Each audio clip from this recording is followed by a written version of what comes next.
Hello students, जय हिंद। आज मैं क्लास 9th के लिए मैथ के चैप्टर 1 को लेकर आपके सामने हाजिर हूँ, जिसका नाम है संख्या पद्धति यानी नंबर सिस्टम। देखिए, अधिकतर स्टूडेंट्स क्या करते हैं कि सीधे न्यूमेरिकल पे आ जाते हैं, जिससे अनेक स्थानों पर उनको कठिनाइयों का सामना करना पड़ता है। इसलिए मैं आज इस चैप्टर के पार्ट 1 में आपके सामने इस चैप्टर के बेसिक रूल्स को लेकर के हाजिर हूँ। तो आइए देखते हैं। देखिए, पूर्ण संख्याएं जिन्हें हम होल नंबर कहते हैं, इनकी शुरुआत 0, 1, 2, 3, 4 ... n, ये सब क्या हैं? ये सब होल नंबर्स हैं।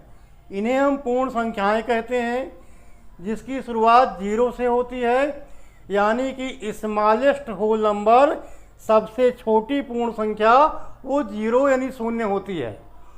और जो यहाँ n है, n का मतलब यहाँ पर कोई भी संख्या हो सकती है, लेकिन लार्जेस्ट होल नंबर यानी कि सबसे बड़ी पूर्ण संख्या कोई नहीं होती, क्योंकि आप कोई भी नंबर लेंगे उसके आगे आपको एक ना एक नंबर मिल ही जाएगा। मान लिया आपने 10,000 लिया, तो 10,000 के आगे 10,001, 1 करोड़ लिया, 1 करोड़ के आगे 1 करोड़ 1, कोई ना कोई संख्या आपको अवश्य मिल जाएगी। इसलिए लार्जेस्ट होल नंबर यानी सबसे बड़ी पूर्ण संख्या कोई नहीं होती है। फिर पूर्ण संख्याओं को हम 2 वर्गों में बांटते हैं, जिनको एक को हम धन पूर्णांक यानी पॉजिटिव इंटीजर कहते हैं। ये पॉजिटिव इंटीजर, इनको हम इसलिए कहते हैं क्योंकि इनका मान 0 से अधिक होता है। देखिए, 1, 2, 3, 4, 5 ... n, ये सभी क्या हैं? ये सब पॉजिटिव इंटीजर हैं। 0 को ना हम पॉजिटिव मानते हैं और ना हम नेगेटिव मानते हैं। 0 को हम पॉजिटिव और नेगेटिव के बीच में मानते हैं। तो इस प्रकार जो संख्याएं 0 से बड़ी होती हैं, वो सब क्या हैं? वो सब पॉजिटिव इंटीजर हैं, और इनके आगे किसी प्रकार के साइन यानी चिन्ह को लिखने की आवश्यकता नहीं होती है। जो दूसरी कैटेगरी है वो है ऋण पूर्णांक, नेगेटिव इंटीजर। ये संख्याएं 0 से छोटी होती हैं, जैसे कि -1, -2, -3, -4, -5 आदि। और इन संख्याओं के आगे माइनस का चिन्ह लगाया जाता है, ताकि पॉजिटिव इंटीजर और नेगेटिव इंटीजर में डिफरेंस को दर्शाया जा सके। आगे देखिए, ये आपके सामने एक लाइन बनी हुई है, इसको हम नंबर लाइन यानी कि संख्या रेखा कहते हैं। इस नंबर लाइन पे यानी संख्या रेखा पे पॉजिटिव इंटीजर और नेगेटिव इंटीजर, इनको प्रदर्शित करने के लिए देखिए बीच में मैंने 0 लिया है, और जैसा कि आपको बताया कि 0 ना तो पॉजिटिव होता है और ना नेगेटिव होता है। तो 0 यानी 0 के राइट हैंड साइड में ये पॉजिटिव इंटीजर को दर्शाया जाता है, और 0 के लेफ्ट हैंड साइड में नेगेटिव। देखिए, आपको दिख रहा है 0 के लेफ्ट में -1, -2, -3, और देखिए मैंने एरो लगा करके आपको बता भी दिया है कि देखिए इधर क्या है, इधर ये पॉजिटिव इंटीजर यानी कि धन पूर्णांक संख्याएं हैं, और लेफ्ट में ये नेगेटिव इंटीजर यानी कि ऋण पूर्णांक संख्याएं हैं। इसके बाद देखिए आपके सामने प्राकृतिक संख्या, नेचुरल नंबर्स। नेचुरल नंबर की शुरुआत 1 से होती है, यानी 1, 2, 3, 4 ... ये देखिए आपके सामने लिखा हुआ है, ये सब क्या है? ये सब नेचुरल नंबर यानी कि प्राकृतिक संख्याएं हैं।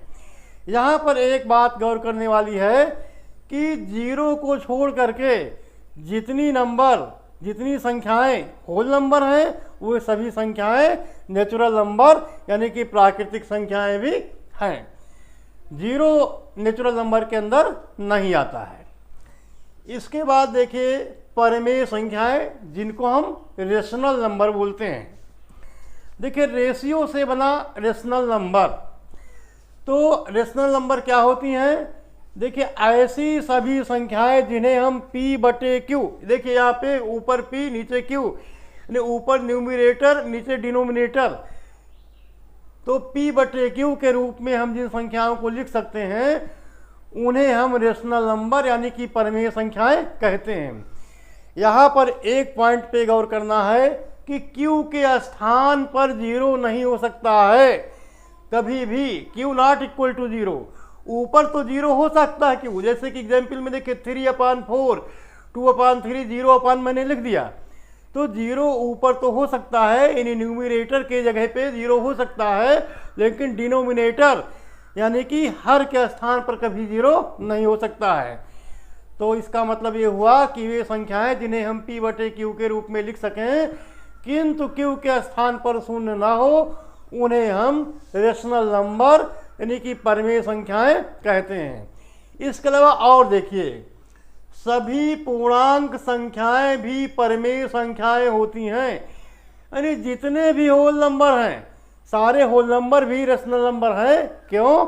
क्योंकि देखिए 0/1, 1/1, 2/1, 3/1, 4/1, हमने इनको ऐसे लिख दिया।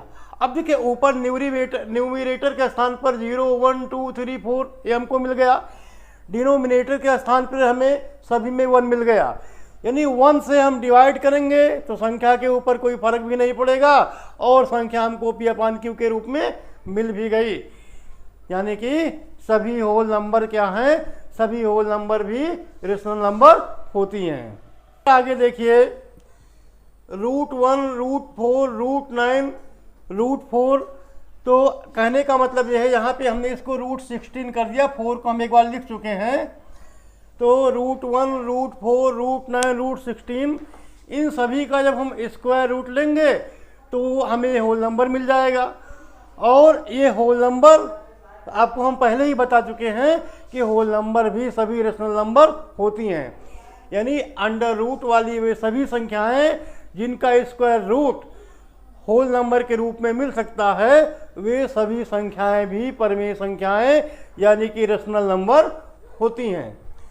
इसके अलावा देखिए जो दशमलव वाली संख्याएं हैं, हो सकता है बहुत सी संख्याएं आपने अवश्य देखी होगी जो p/q के फॉर्म में नहीं है, वो डेसिमल के फॉर्म में है। तो डेसिमल के फॉर्म में कौन सी संख्याएं परिमेय होंगी? तो देखिए एक होता है शांत दशमलव आवर्ती संख्याएं, शांत दशमलव आवर्ती संख्याएं जिन्हें हम टर्मिनेटिंग नंबर्स बोलते हैं, वे संख्याएं होती हैं जिनको भाग देने पर यानी डिवाइड करने पर डेसिमल के बाद कहीं ना कहीं पे जाके ये पूरी तरीके से कट जाती हैं। जैसे कि देखिए 2/5 है, अगर 2 को हम 5 से डिवाइड करें तो आ जाएगा 0.4 आ जाएगा। इसी तरीके से 7 को अगर हम 8 से डिवाइड करेंगे तो कहीं ना कहीं पे जा करके 7 भी पूरी तरीके से कट जाएगा। इन्हें हम टर्मिनेटिंग नंबर्स यानी शांत दशमलव संख्याएं कहते हैं। और तो टर्मिनेटिंग डेसिमल नंबर को पहचानने के लिए देखिए इनका जो डिनोमिनेटर है यानी q के स्थान पर या तो 5 होगा या 2 होगा या 5 और 2 के मल्टीपल के रूप में q का मान होगा। इन सभी को हम, जैसे यहाँ 5 है, 8 को हम 2 × 2 × 2 यानी 2 की पावर 3 कर सकते हैं, 9/10 में 10 को हम 2 × 5 कर सकते हैं।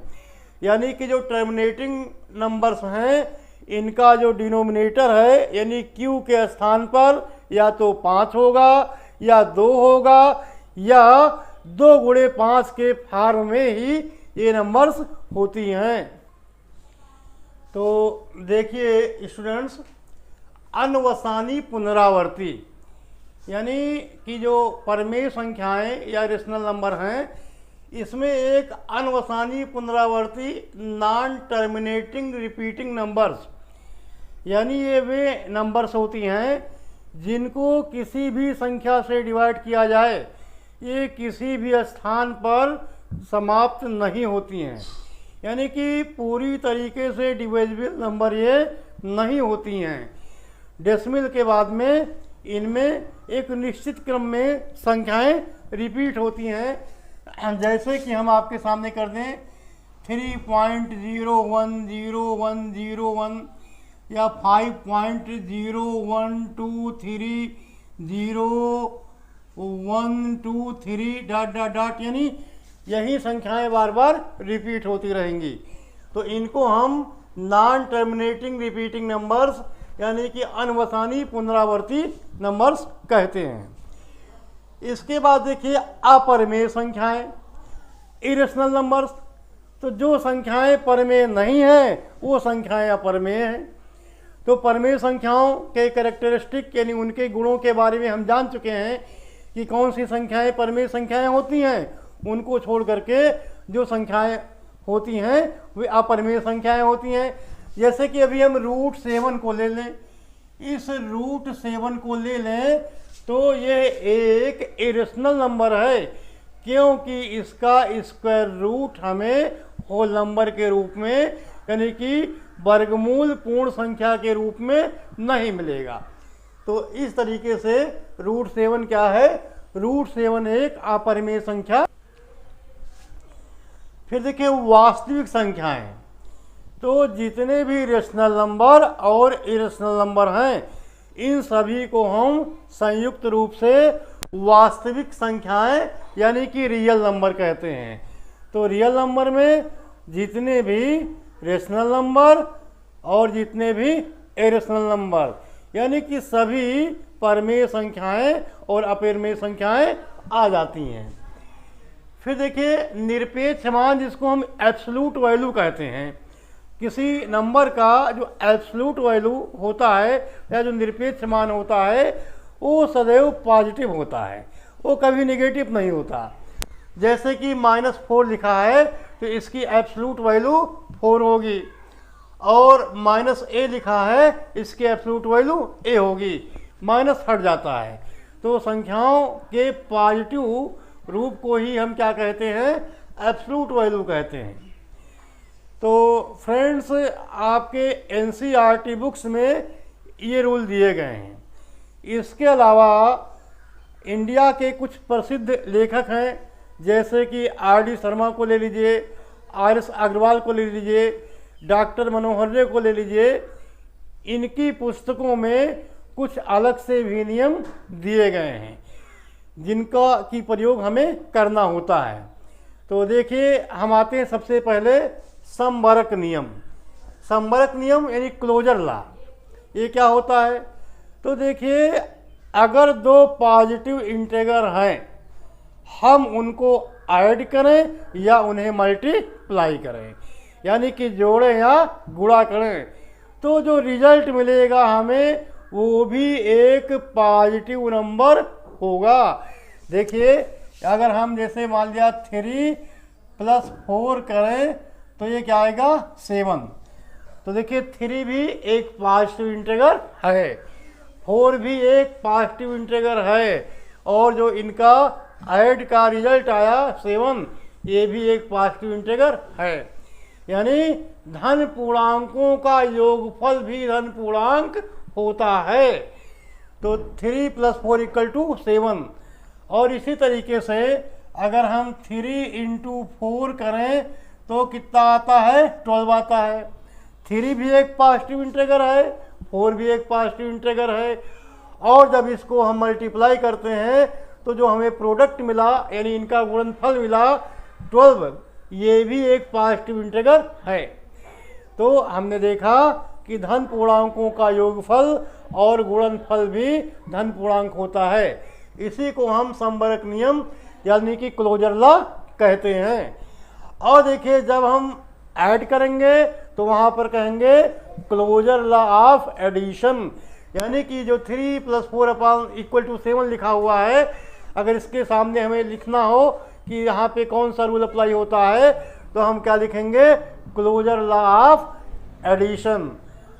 और जब 3 × 4 = 12 यानी गुणा हो रहा है, मल्टीप्लाई हो रहा है, तो यहाँ पर हम लिखेंगे क्लोजर लॉ ऑफ मल्टीप्लिकेशन।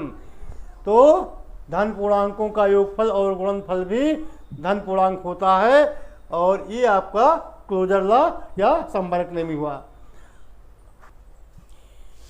तो हेलो स्टूडेंट्स, देखिए जो अगला नियम आता है क्रम विनिमय नियम, जिसको हम कम्यूटेटिव लॉ बोलते हैं। तो क्रम विनिमय यानी कि सीरियल नंबर को चेंज कर देना।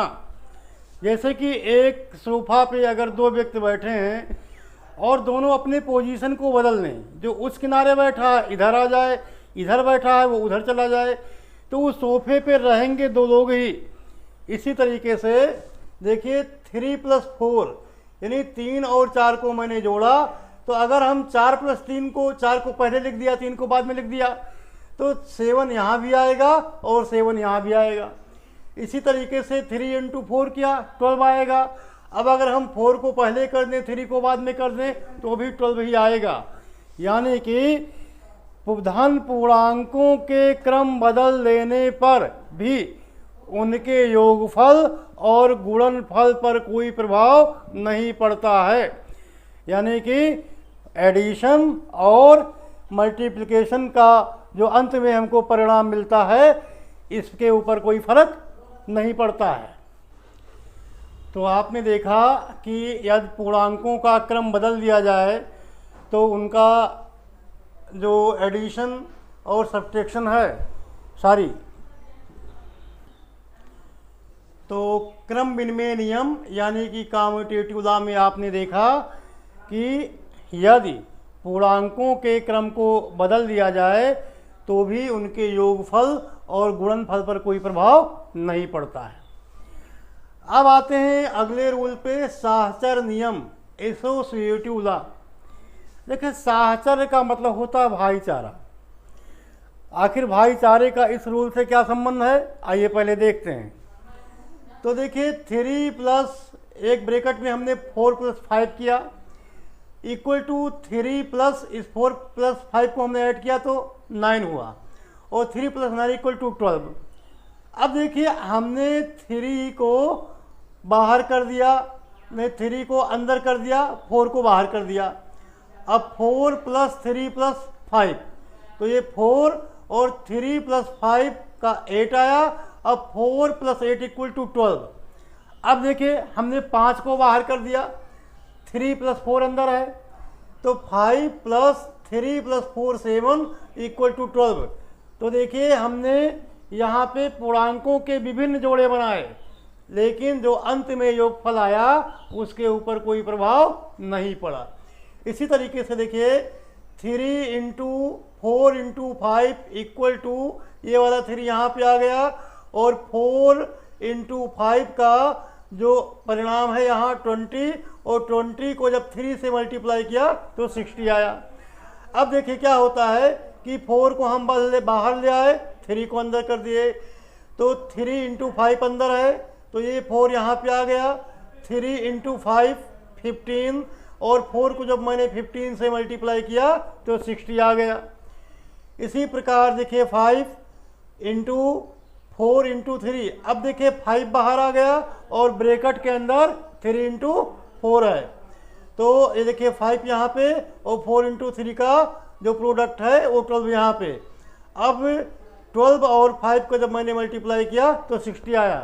तो आपने देखा कि किसी प्रकार का कोई भी प्रभाव यहाँ पर योगफल और गुणनफल पर नहीं पड़ता है, चाहे जिस इंटीग्रल यानी पूर्णांक को हम अंदर कर दें या चाहे जिस किसी भी पूर्णांक को हम बाहर कर दें।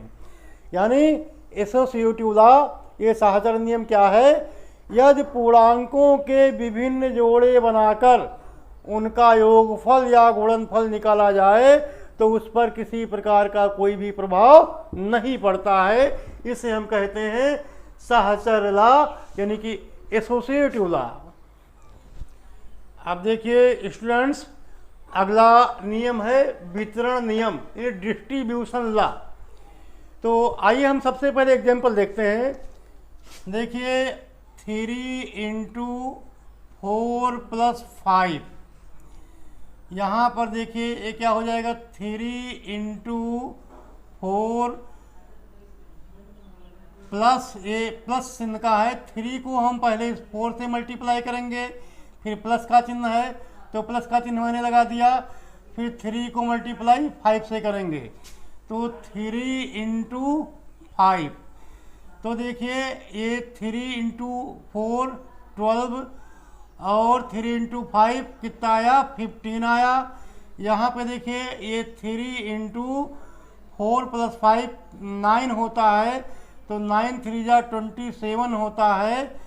और यहाँ पर देखिए इस 12 और 15 को हम ऐड करेंगे तो भी 27 आएगा। तो आपने देखा कि ये जो 3 है, इस 3 का बंटवारा 3 और 5, इसको हम कहते हैं गुणन की संक्रिया योग पर वितरित होती है।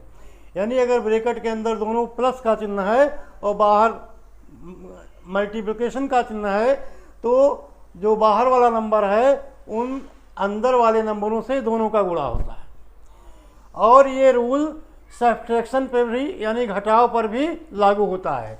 ये देखिए जैसे अगर ये होता 3 इंटू 4 माइनस 2, तो देखिए 3 इंटू 4 में से 2 गया 2, 3 इंटू 6। अब देखिए जब हम डिस्ट्रीब्यूशन लॉ अप्लाई करते हैं तो ये हो जाएगा 3 इंटू 4। फिर देखिए माइनस का चिन्ह है तो मैंने माइनस का चिन्ह लगा दिया। फिर 3 को 2 से मल्टीप्लाई करेंगे तो 3 इंटू 2, तो 3 4 जा 12 माइनस 3 2 जा 6, तो 12 में से 6 जाएगा तो 6। तो देखिए दोनों तरफ सेम परिणाम आया। इसको कहते हैं गुणन की संक्रिया योग पर वितरित होती है। यहाँ पे गुणन की संक्रिया योग पर वितरित होती है और नीचे यहाँ गुणन की संक्रिया सब्ट्रैक्शन यानी घटाव पे वितरित होती है। तो स्टूडेंट्स आज का लेसन मैं यहीं पे समाप्त करता हूँ, फिर अगले दिन मुलाकात होगी। जय हिंद।